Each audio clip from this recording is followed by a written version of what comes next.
Hi hello నమస్తే welcome to our channel social post. This is Manasa. ఈ రోజు మనతో పట్టినటువంటి guest law of attraction Vishwamani Babu garu. నమస్తే సార్. నమస్తే అండి సార్, కొంతమంది చాలా లేజీగా ఉంటారు, కొంతమంది చాలా యాక్టివ్ గా ఉంటారు. బద్దకస్తులు అంటే ఇంకా ఇక్కడ తీసిన క్లాస్ అక్కడ పెట్టలేనంత సోమరితనం. ఇంకా ఏదైనా పని చెప్తా చేద్దాంలే చూద్దాంలే అన్న మైండ్ సెట్ లోనే ఉంటారు వాళ్ళు. వాళ్ళకి లా ఆఫ్ అట్రాక్షన్ ఎలా ఉంటుంది, వాళ్ళ మీద ఎలా పనిచేస్తుంది? సూపర్ గా పనిచేస్తుంది. నెంబర్ 1 గా వస్తుంది. బద్దకస్తులు ఎవరున్నా, తెలివి తక్కువ వాళ్ళు ఉన్నా, అంటే చురుకుతనం లేని వాళ్ళు ఉన్నా, అంటే నెగిటివ్ మాట్లాడే వాళ్ళు ఉన్నా, ఎవరికైనా పనికి వస్తుంది. మీరు ఏం చేస్తారంటే 4 గంటలకు నిద్ర మానుకునేయండి. ఇంకా 4 గంటలకు నిద్రలేసేయండి. ఏ బద్దకమున్న వాళ్ళైనా నా మాట వినండి, వేదంగా తీసుకోండి, ఒక్క మాట తీసుకోండి.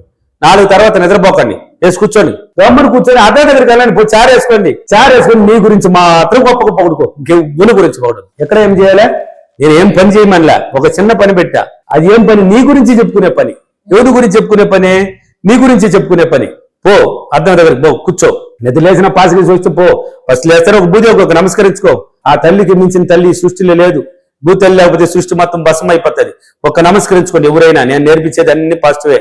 ఒక నమస్కరించుకొని భూదేవికి పాసికి పోవాలని పోసి వచ్చి అర్థం దగ్గర చారు వేసుకుంటావు, నిలబడుకుంటావు, కూర్చొని నీకు ఎన్నిసార్లు ఇష్టమో నీ గురించి గొప్పగా చెప్పు. ఎవరి గురించి చెప్పాలి? నీ గురించి గొప్పగా చెప్పుకో. 10 రోజులు కాకపోయినా 20 రోజులు కాకపోయినా చెప్తూనే ఉండు. ఇంకేం పని కొంచెంసేపు చెప్పుకో, తర్వాత నీ పనులు అంతా చేసుకుంటా ఉండు. ఇంకేం చేయబడలేదు. నేను చెప్పింది మిర్రర్ వరకు మాత్రమే. అద్దం దగ్గర నిలుకో, కూర్చో, నిలబడుకో, లేకపోతే నీ గురించి మాత్రమే చెప్పు. నీ గురించి అంటే ఏంది? పనికి రాకుండా కాదు, మేధావి, నేను అదృష్టం, నేను ఏదైనా చేయగలను, నేను ఏదైనా సాధించగలను, నేను తెలివైంది, నేను ఆయుష్ ఆరోగ్యంతో, నేను ధనవంతరాల్ని, నాకు అన్నం ఎక్కువ, నాకు ధైర్యం ఎక్కువ, నేను అందగతిని. ఇలా నీ గురించి నేను అందగాన్ని పదే చెప్పుకో. ఇలా కొన్నాళ్ళు చేస్తూ ఉండు.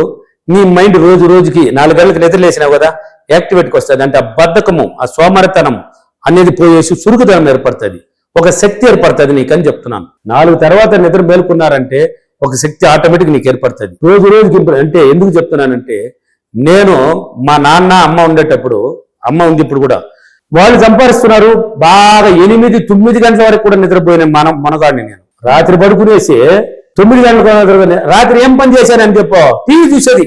12-1గా పనికిరాని సినిమా వేసుకుంటే దాన్ని చూసేసి మరి తోలతా కూడా గంట కూడా సినిమా మళ్ళీ మేలుకొని చూసేది. ఏం సాధించేదానికో తిరిగిక చెప్పేవాళ్ళు లేక. మా అమ్మ నాన్న వాళ్ళు చదువు లేని వాళ్ళు కదా, వాళ్ళు వ్యవసాయం పనులు, వాళ్ళు నిద్రలు ఉంటారు. ఆయన ఆఫ్ చేసి పడుకొని ఆయన అంటారు అనేస్తారా, మీరు పడుకొని ఎప్పుడు ఆఫ్ చేస్తారు. వాళ్ళు నిద్రపోతే నేను పెట్టుకొని చూసేది. మళ్ళీ 8-9 దాకా నిద్రపోతే వీళ్ళు ఎప్పుడు లేసి ఎవరు కనిపిస్తుంటారు, వాళ్ళు పొలం పనికి వాళ్ళు వెళ్ళి ఉంటారు. ఏమీ లేకుండా పోయినా అంటే చదువుకుంటున్నా. చదువులో కూడా సురుజురుపు ఎక్కువ లేదు, అప్పుడు తక్కువే. అందుకే మిడిల్లో పోయినాను నేను కూడా, యావరేజ్ లో. అందువల్ల రాదు. ఈ సబ్జెక్టులు అడుగు పెట్టిన తర్వాత నిద్ర వదిలినాను కదా, నిద్ర వదిలేసానా. 4 తర్వాత అనేది 3:45 పూజలన్నీ స్టార్ట్ అయింది అన్న. వచ్చి మేలుకున్నాను. నాకు తెలియకుండా ఒక శక్తి ఏర్పడింది. నేను చేసుకున్నాను కొన్ని పనులు, వ్యవసాయ పనులు. నిద్ర లేచి ఇలా డైలీ 4 గంటలకి అంతకుముందు లేచేది, పూజలు చేసుకుని వ్యవసాయం పనులకి వెళ్తాం. నాకు తెలియకుండా వచ్చింది, ఎనర్జీ వచ్చింది, శక్తి వచ్చింది. బద్ధకం ఎలా పోయిందో. ఇప్పుడు నిద్ర రా అంటే కూడా రాలా. 4 తర్వాత మళ్ళీ సచ్చిన కూడా నిద్ర రాదు నాకు, అసలు రా అన్న కూడా రాదు. అది ఎట్టపోయింది అయితే ఇంటర్మీడియట్ మళ్ళీ ఒప్పుకోలేదు. అది లేరా అనేసి ఎప్పుడు లేచి కళ్ళు తెరిపించేస్తాను. లేచైనా గమ్మనైనా పడుకొని కూడా విజువలైజేషన్ అన్ని చేసుకుంటాను. నాకు సబ్జెక్ట్ తెలుసు కాబట్టి లేచి కూర్చొని ఏం చేసుకుంటాను. ఆ బద్ధకం వెళ్ళిపోయింది, సోమరితనం వెళ్ళిపోయింది. ఎనర్జీ చూడు. ఇప్పుడు మీకు నాకు పొద్దునకి మీకు మా ఇద్దరికి తేడా చూడు. నేను అలాగనే ఉన్నాను, ఇంకా పెరిగింది నాకు ఎనర్జీ. మీరు ఎలా ఉన్నారు చూడు, తగ్గిపోయింది చూడు. పొద్దున ఉన్న మానస వేరే, ఇప్పుడు ఉన్న మానస వేరే. అది మీరు ఫేస్లోనే కనబడుతుంది. నా వీడియోలు చూసే వాళ్ళందరూ చెప్పేస్తారు, నా క్లాసులోనే చెప్పేస్తారు. నా క్లాసులు ఉన్నాయి కదా, హైదరాబాద్, విజయవాడ, వైజాగ్, రాజమండ్రి, ఒంగోలు, భీమవరం, అనంతపూర్, కర్నూలు, తిరుపతి, బెంగళూరు సిటీలో ఉన్నాయి కదా. ఫీడ్బ్యాక్లు చూడు, ప్రతి ఫీడ్బ్యాక్ చూడొచ్చు. పొద్దున వచ్చినాడు మానవుడు, ఎప్పుడు వచ్చినాడు అంతకన్నా ఎక్కువ ఎనర్జీతో ఉన్నాడు. ఇప్పుడు ఎలా అంటే ఇదే. ఆ బద్ధకం పోయింది, ఆ సోమరితనం పోయింది. 4 తర్వాత లేచినామంటే 4 నిద్ర మేలుకోవాలి. తర్వాత రాత్రి పూట తొందరగా పడుకోవాలి. చూడు, రాత్రి అంతా మేలుకున్నావు అంటే సోమరితనంతోనే ఉంటుంది, నిద్ర లేవు, బద్ధకం అట్లాగానే ఉంటుంది. తొందరగా పడుకో, వీలైనంత వరకు 10 లోపల పడుకునేదాన్ని ట్రై చేయి. 10 పడుకో, ఒక్కొక్క రోజు కొంచెం ట్రై చేస్తారా, పడుకో. 4 తర్వాత నిద్ర మేలుకో.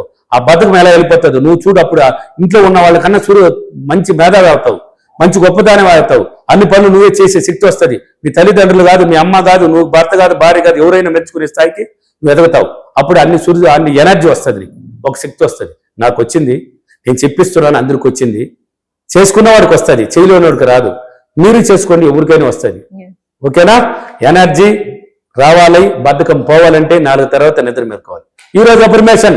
నేను ప్రతిరోజు క్రమం తప్పకుండా 4 గంటలకు నిద్రలేసి నా గురించి నేను గొప్పగా చెప్పుకొని నా ఇన్నర్ మైండ్ యాక్టివేట్ చేసుకుని నేను మంచి ఎనర్జీతో ఉత్సాహంతో బతకాన్ని పోగొట్టి ఆనందంగా ఉన్నందుకు డబ్బులకి విశ్వానికి చాలా చాలా కృతజ్ఞతలు. నా ఇన్నర్ మైండ్ కి చాలా చాలా కృతజ్ఞతలు. Thank you money. Thank you so much sir.